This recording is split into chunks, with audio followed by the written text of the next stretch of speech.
Virus ini akan membajak sistem imunitas kita. Kebiruan di sekitar bibir, napas menjadi cepat. Kita udah mulai curiga apakah itu mengarah ke suatu, misalnya anak kok menangis nggak ada air matanya, atau dalam 8 jam tidak ada urin yang keluar.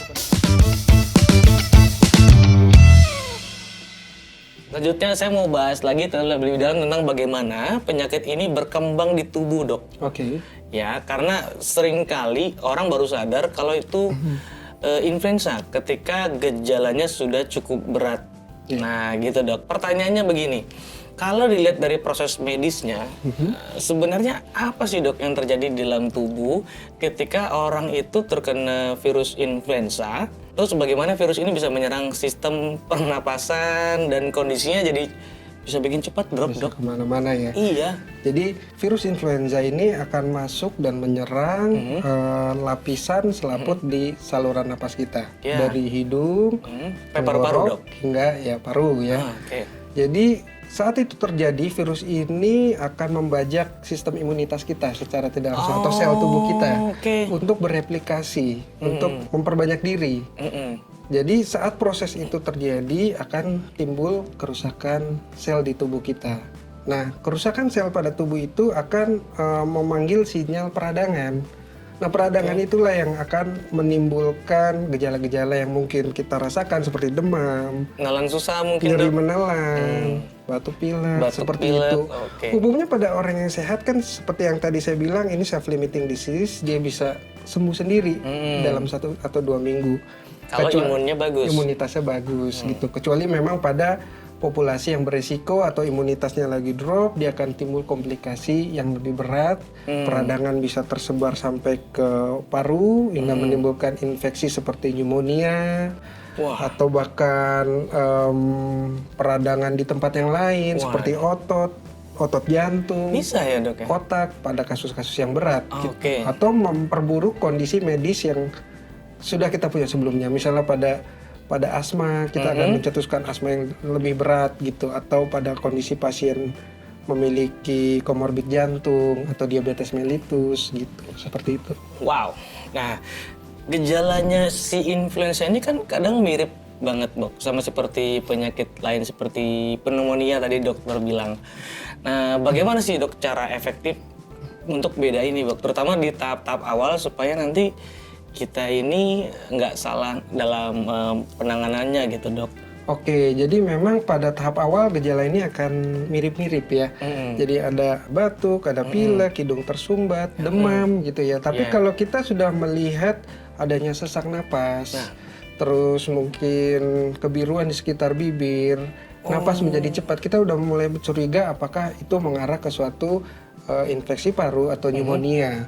Memang untuk memastikannya butuh pemeriksaan langsung dan juga kadang memerlukan pemeriksaan lab untuk memastikan penyebab-penyebabnya. Misalnya pada kasus influenza ini sendiri, untuk memastikannya kita memerlukan pemeriksaan rapid ataupun PCR test seperti mungkin pada COVID ya, dulu gitu, ya, untuk Dok, ya, memastikan swab gitu ya. ini infeksinya ini disebabkan oleh influenza atau tidak. Dan kalau memang kita curiga mengarah pneumonia, kita kadang memerlukan pemeriksaan yang lebih detail seperti melakukan ronsen paru misalnya gitu.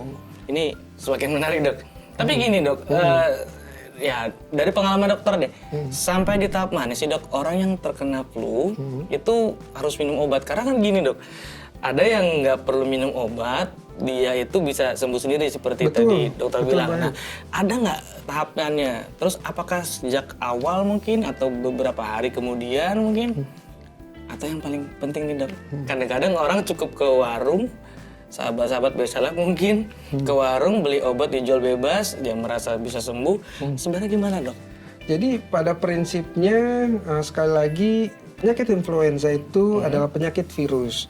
Penyakit yang self-limiting disease. Dia bisa sembuh sendiri asal imunitas kita kuat. Biasanya akan membaik kurang dari 2 minggu. Kecuali memang pada tadi populasi yang rentan. Kalau kita mengalami gejala dan gejala ringan, sebenarnya cukup kita istirahat di rumah. Kita membatasi kontak dengan orang lain agar tidak menularkan.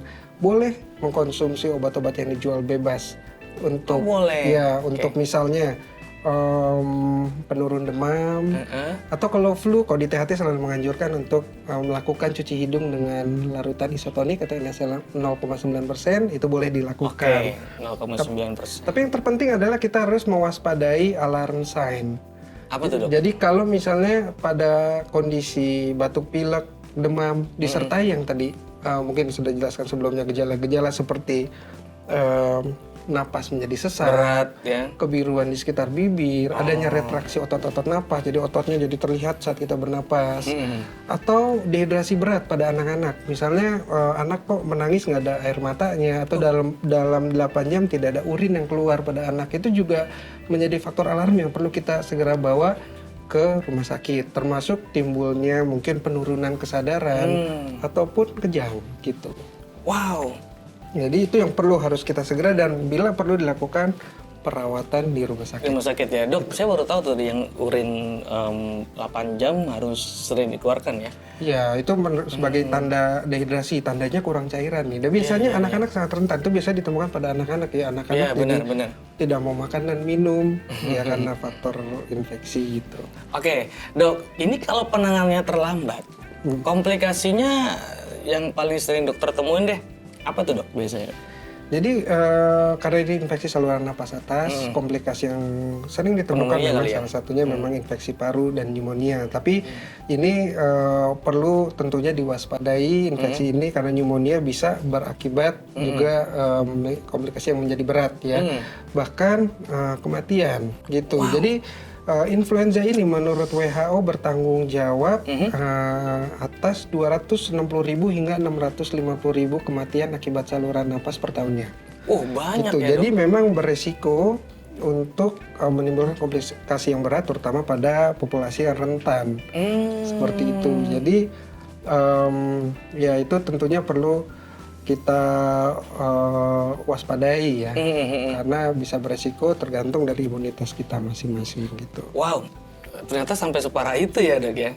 Ya, dan kadang bila perlu ya perlu dilakukan perawatan dan pemberian obat antivirus gitu, terutama pada kondisi Biasanya berat. kalau dirawat seperti itu, mungkin aja ada sahabat-sahabat BSLF yang mungkin pernah ngalamin jika harus sampai dirawat ya, Dok. Itu biasanya penanganannya sampai berapa hari, Dok? Atau mungkin ada harus sesuatu hal yang mungkin sudah membaik nih kondisinya, dia udah bisa pulang, atau malah bisa jadi harus tindakan lanjut tuh gimana, Dok? Perawatan pada penderita influenza itu memang diindikasikan untuk kondisi dengan komplikasi yang berat dan juga perburukan secara signifikan pada orang-orang dengan komorbid.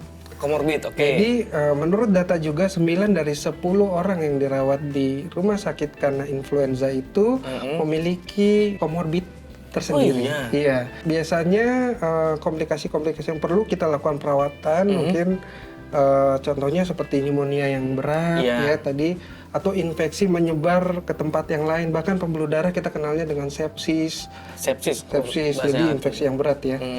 Ataupun memperburuk kondisi pada kondisi medik tertentu, misalnya tadi pada penyakit jantung, atau gula darah menjadi meningkat pada diabetes. Jadi fungsi perawatan di rumah sakit itu kita bisa melakukan monitoring dengan baik, melakukan pemberian oksigen, pemberian antivirus, dan tentunya akan dimonitor sampai kondisi aman gitu. Berarti kalau bicara mengenai kondisi pernapasan harus baik, saturasi ya tadi, Dok ya, kan kalau saturasi tentunya akan dicek. Pada saat kita sesi COVID ya, Dok ya, pandemi kan yang paling sulit justru tabung itu lagi, karena banyak sekali pasien-pasien yang mengalami hal yang sama ya, Dok ya. Iya, sebenarnya mirip-mirip ya. Jadi kalau infeksi saluran napas itu ya antara COVID ataupun si influenza ini, dia menyerang saluran napas. Jadi memang tata laksana oksigen itu kadang-kadang perlu dibutuhkan. Nah, Dok, dari tadi obrolan kita membuat sahabat-sahabat BSLF, saya yakin nih, Dok, jadi sadar kalau penyakit kayak influenza itu nggak bisa dianggap remeh, Dok. Betul. Benar ya, Dok ya? Benar. Karena selain bikin aktivitas kita terganggu, kalau sampai parah bisa harus sampai dirawat ya, Dok ya. Nah, makanya penting banget buat kita punya perlindungan kesehatan yang bisa bantu jaga keuangan tetap aman, dan saat kondisi-kondisi nggak terduga ini harus terjadi nih dok. Ya, salah satu pilihannya adalah kita bisa siapin dengan memiliki asuransi MyGuard Hospital Care. Apabila tetangga meninggal dunia karena sakit atau penyakit atau kecelakaan, bisa mendapatkan peringan jiwa hingga 500 juta rupiah. Wow, besar banget tuh dok. Dan gak berhenti di situ, ada juga manfaat tambahan Hospital Care yang memberikan peringan ekstra ketika sahabat BCA Life harus menjalani perawatan di rumah sakit. Yaitu apa aja manfaat tambahan Hospital Care? Yang pertama, santunan tunai harian rawat inap rumah sakit hingga Rp500.000 per hari. Wow, lumayan dok ya. Kemudian santunan tunai harian rawat inap unit perawatan intensif hingga Rp1 juta per hari, 2 kalinya tuh. Ya, kemudian yang ketiga, manfaat tindakan bedah hingga Rp7.500.000 per tahun. Nah, hal ini tentu bergantung pada plan yang nanti dipilih oleh calon-calon nasabah, sahabat BCA Life juga boleh ya. Produk MyGuard dan asuransi tambahannya dapat diakses di aplikasi MyBCA Fitur Proteksi, aplikasi BCA Mobile Fitur Lifestyle di menu proteksi, WhatsApp Bank BCA di menu pembelian asuransi, dan website bca.co.id/ohmyguard. Nah, gitu dok ya. Dok, dari tadi kita udah bahas banyak banget ya, mulai dari apa itu influenza sampai pentingnya punya proteksi seperti BCA Life MyGuard Hospital Care. Oke. Nah, untuk bantu kita lebih siap secara finansial kalau misalnya harus dirawat di rumah sakit. Tapi tentu aja nih dok, proteksi terbaik tetaplah mencegah sebelum sakit. Setuju ya dok? Setuju banget. Betul ya. Karena apa? Karena meskipun kita udah punya perlindungan finansial, menjaga tubuh tetap sehat adalah langkah utama yang nggak kalah pentingnya. Nah, sekarang kita pengen tahu lebih banyak, lebih dalam nih dok, soal hal-hal yang bisa kita lakukan setiap hari nih dok. Yang mungkin setiap hari biar bisa kita terhindar dari influenza dan penyakit-penyakit yang serupa semacam ini dok. Oke, baik. Jadi untuk pencegahan ya, Mas Satya. Bicara pencegahan influenza, ada nggak tipsnya nih dok? Baik, jadi untuk berbicara tentang pencegahan influenza, sebenarnya ada langkah-langkah sederhana yang bisa kita lakukan. Gitu. Jadi yang pertama, lakukan vaksinasi flu minimal 1 tahun sekali. Oh iya. Ya, jadi vaksinasi ini sangat efektif untuk mencegah terjadinya flu, atau bila terkena flu kita tidak menimbulkan gejala yang lebih berat. Terus yang kedua, tentunya hindari kontak dengan orang yang sakit. Gunakan masker. Jadi nggak cuma karena pandemi doang nih dok? Iya, kalau memang sudah ada yang sakit, mungkin kita bisa menjaga kontak, kita gunakan masker kita gitu. Lalu yang ketiga, pastikan untuk selalu mencuci tangan. Dan tidak menyentuh-nyentuh area wajah seperti ke mulut, ke hidung, ke mata dalam kondisi kotor. Karena itu juga bisa beresiko menularkan. Gitu. Nah dok, itu tadi sebenarnya bisa juga diberlakukan di kondisi kantor ya dok ya? Tentu. Ini juga untuk kondisi kantor. Apalagi kalau kantor kan tadi mungkin banyak fasilitas yang digunakan bersama. Ya, mesin keyboard atau lift. Printer. Itu kan kita banyak yang disentuh. Dan itu kalau terkontaminasi virus influenza bisa menularkan. Lalu yang keempat tentunya tadi jaga sirkulasi udara. Sirkulasi udara harus baik. Jadi kalau bisa ada beberapa kali dibuka ventilasinya, atau bisa dibantu dengan air purifier, itu juga bisa mengurangi potensi penularan. Lalu yang kelima dan yang paling penting adalah tentunya menjaga daya tahan tubuh kita dengan baik. Vitamin ya dok ya? Iya, makan yang teratur dan seimbang, tidur yang cukup. Hindari stres pastinya Mas. Dan tentunya kalau dari THT selalu menganjurkan untuk juga menjaga imunitas lokal di hidung dengan rutin melakukan cuci hidung NaCl 0,9% atau larutan isotonik gitu. Dimana kita tahu hidung itu adalah pintu masuk saluran napas. Cuci hidung kalau misalnya kita nggak ada larutan gitu dok di dalam kantor, bisa nggak cukup dengan cuci muka gitu dok? Oh tidak, memang untuk membersihkan hidung tidak bisa menggunakan air yang biasa. Harus cairan isotonik seperti cairan NaCl 0,9%, atau memang sudah ada beberapa yang dijual di luar sana. Di luar pasar bebas ya. Tapi memang harus garam yang isotonik yang sama dengan mukosa hidung gitu. Wah, ternyata banyak banget ya hal yang bisa kita pelajari hari ini ya dok. Betul sekali. Hidup Mas Satya. memang penuh ketidakpastian nih dok. Dan nggak ada satupun dari kita yang tahu apa yang akan terjadi besok.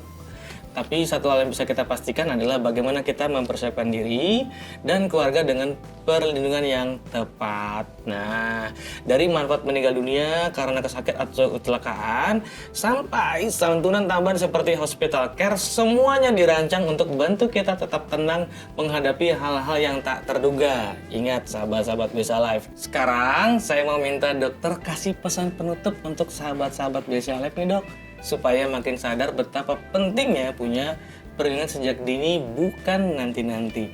Silakan Oke, dokter. baik Mas Satya. Jadi kita harus tahu bahwa penyakit influenza adalah penyakit yang mudah menular, walaupun dia dapat sembuh sendiri, tapi memiliki suatu komplikasi yang berat pada kondisi-kondisi tertentu. Tentunya pencegahan adalah kuncinya. Ya, setuju. Jadi saya selalu menganjurkan untuk yang pertama melakukan vaksinasi. Vaksinasi flu bisa dilakukan 1 tahun sekali. Lalu yang kedua pastikan menjaga kontak dengan orang yang sakit menggunakan masker. Lalu yang ketiga cuci tangan harus rajin dan hindari menyentuh-nyentuh area wajah karena berisiko menularkan. Lalu yang terakhir jagalah imunitas tubuh kita dengan baik dengan olahraga yang teratur, tidur yang cukup, makan yang seimbang, dan hindari stres. Dan satu lagi, sebagai dokter THT sekali lagi menganjurkan untuk menjaga imunitas lokal di hidung dengan rutin mencuci hidung larutan isotonik. Oke, luar biasa ya dok ya. Terima kasih sahabat BCA Life semua yang udah ikut ngobrol bareng kita di YouTube. Ada juga yang di Spotify dan Noise. Nah, kita ngobrol lagi di episode selanjutnya dari obrolan asik, obrolan literasi asuransi kekinian. Terima kasih ya Dokter Iman. Terima kasih Mas Satya, semoga bermanfaat. Yes. Tentunya juga terima kasih untuk sahabat BCA Life. Ya, betul. Dan nanti kita akan sampai jumpa lagi di pertemuan berikutnya di bulan depan. Bye-bye.